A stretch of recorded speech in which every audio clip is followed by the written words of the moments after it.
South Carolina has its own version of the Great Lakes. Travel journalist Jennifer Broom joins me now from Lake Marion. She's partnering with Visit Santee Cooper Country to share the adventures from laid-back lake fun to learning Revolutionary War history. And I used to live there, so thank you so much for joining us. It's a blast from the past. And since you're at Lake Marion, what's some of the fun lakeside adventures that we can do while we're there?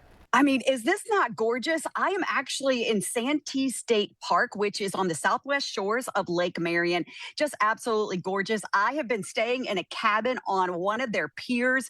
It is beautiful. So Lake Marion and Lake Moultrie make up South Carolina's largest lake system. Lake Marion is actually the largest lake in South Carolina. There is so much fun. First of all, you have championship caliber fishing here. So if you like to cast a line, this is a spot for you. But you don't have to just be an angler to have a great time here. There's boating, there's all kinds of paddle adventures that you can do. It really is that lake experience. You can get that freshwater experience here and enjoy lake life. And I have to tell you, I already don't want to leave. I'm like, how can I stay longer in this cute cabin that I'm staying in? And again, it's at Santee State Park on the shore of Lake Marion. But can you believe it? It's 171,000 acres between Lake Marion and Lake Moultrie of water fun to be had here. Oh, so much fun. And I can't remember exactly which lake I was on, but I did do I rented a pontoon boat one time at one of those lakes when we lived there. I lived there over 10 years ago. It was a long time ago, but yeah, amazing fun. And so let's talk about some of the gardens. There's 3 special gardens that we should visit, right? Well, and the first things first, we all love things that are free, and these gardens are free to visit. So I'm going to take you first to Mepkin Abbey. That is near Monk's Corner, where you used to live. That's right. It is such a beautiful spot. Trappist monks have been living there since 1949, so they've been there a long time. It's so peaceful, serenity. You can walk the gardens and enjoy that. It's right on the banks of the Cooper River. There's also Swan Lake Iris Gardens. That's in Sumter. And here's what's cool about this. It's the only public park in the United States that features all 8 swan species. So tons of bird watching there, gorgeous flowers. And then there's Edisto Memorial Gardens. That's the site of the Orangeburg Festival of Roses with over 4,000 rose plants. So you can stroll through the gardens and enjoy the beautiful Edisto River. So it really is so cool to have these gardens, especially be able to visit ones that are free. Yeah, the Mebkin Abbey, I remember my husband, because that wasn't our backyard. We lived in Monk's Corner, even though I worked in Charleston, and it is so beautiful, so tranquil.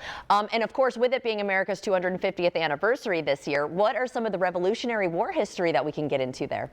Okay, a little history fact for you. South Carolina has over 200 American Revolutionary sites. That is more than any other colony. First things first, you have to go and see the gravesite of Francis Marion, the American Revolutionary War hero. You may not necessarily remember the name, but you probably remember his nickname, the Swamp Fox. So you want to go see that. And then there's also the site of the Utah Springs Battleground Park.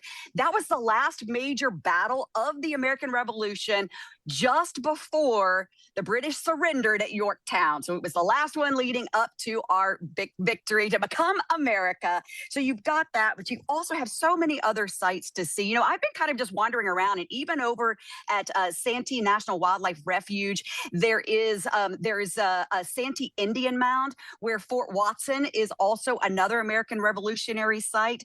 So there's just so many things to see, and going on these back roads in the small towns, it is an absolute delight to learn your history again of what happened in the American Revolution.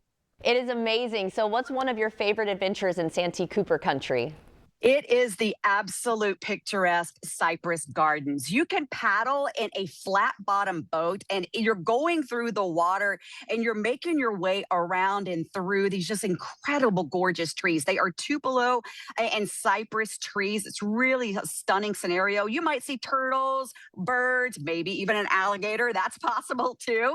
But this may look familiar to you because Cypress Gardens has been featured in a lot of movies, ranging from the Notebook to the Patriot, but it is so much fun to actually get to paddle one of those little boats and go through and feel like you're in a movie set, because you actually are, but also just a picturesque setting. Definitely. Well, it has been so nice to kind of travel back to my old stomping grounds. Where can we go, though, for more information for folks who have not been there and want to check it out? Yeah, it's so easy. All you have to do is head over to santeecoopercountry.org.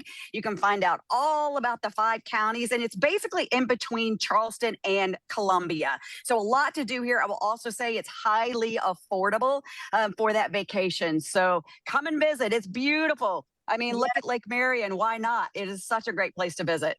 Yeah, well, enjoy your time while you're there. Thank you so much for joining us. And everyone at home, if you would like to see this interview again, just head to First Coast News Plus.